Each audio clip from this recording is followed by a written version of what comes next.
उत्तर प्रदेश की सरकार और उत्तर प्रदेश की पुलिस दोनों तरह तरह के जुल्म के इतिहास रचने पर तुली हुई हैं और ये इतिहास से जो ये रचने की कोशिश कर रहे हैं उससे वक्ती नुकसान, वक्ती परेशानी तो ज़रूर हो सकती है हमको, हमारे जैसे लोगों को, लेकिन ये इनके पतन की शुरुआत है, ऐसा मुझे लगता है और मैं मानती हूँ।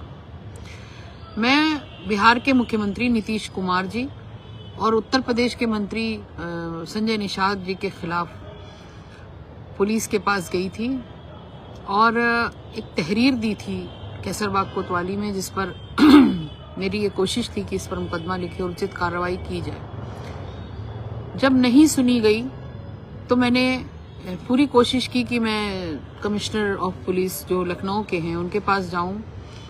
उन्होंने एसीपी साहब को मेरे पास भेजा, रत्नेश कुमार नाम है शायद उनका, और उन्होंने बहुत बाइज्जत तरीके से आश्वासन दिलाते हुए ऑन लाइव कैमरा ये बोला कि इस पर बिल्कुल कोशिश होगी कि कार्रवाई हो, और ये उनका मानना था कि आप दे दीजिए और कमिश्नर साहब तक ये बात पहुंचाई जाएगी।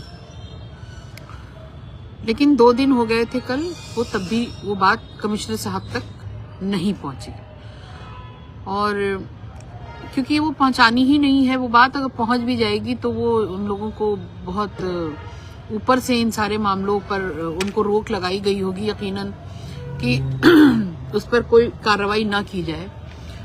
तो खैर वो मेरी कोई सुनवाई नहीं हुई उस एप्लीकेशन का, जबकि एक मुकदमा ऑलरेडी आई थिंक हैदराबाद से कहीं लिखा भी गया है।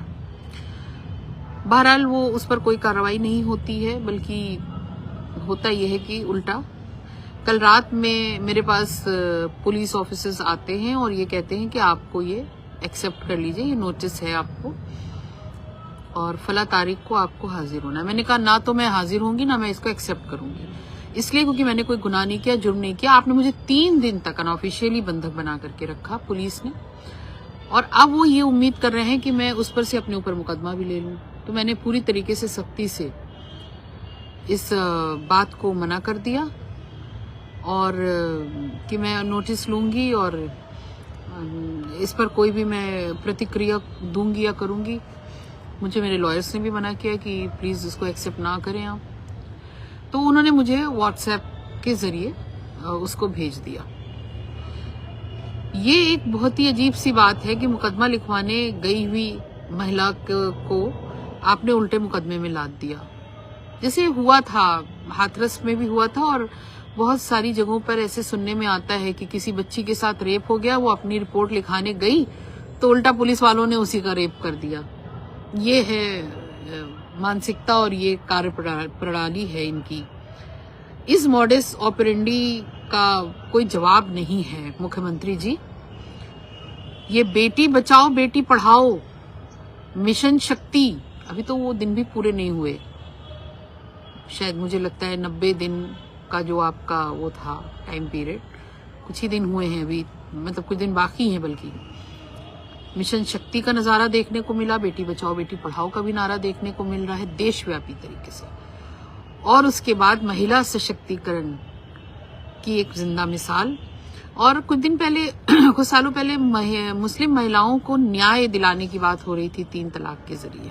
उसका बुर्का नोचता है कोई मुख्यमंत्री कहीं का, तो उसको बचाने के लिए उसके सारे गुर्गे लग जाते हैं, उसके सारे हिमायती लग जाते हैं। शर्म आनी चाहिए उत्तर प्रदेश के मुख्यमंत्री, आपको शर्म आनी चाहिए। इस देश के प्रधानमंत्री जी आपको शर्म आनी चाहिए। कितना झूठ बोलते हो, शर्म नहीं आती? किसी वक्त जब आईना देखते होगे आप लोग तो ये शर्म नहीं आती कि इस झूठा लिबास और झूठे चेहरे के पीछे कितनी दरिंदगी छुपी हुई है आप लोगों की। मुझे हैरत है इस बात की कि आप लोग एक महिला को दबाने के लिए क्या क्या कर सकते हैं। और चलिए आप महिला को दबाइए, कुचलिए, जो भी करिए, आपका चैलेंज मुझे मंजूर है, लेकिन मैं अपने इरादों से पीछे नहीं हटूंगी। मैं अपने मिशन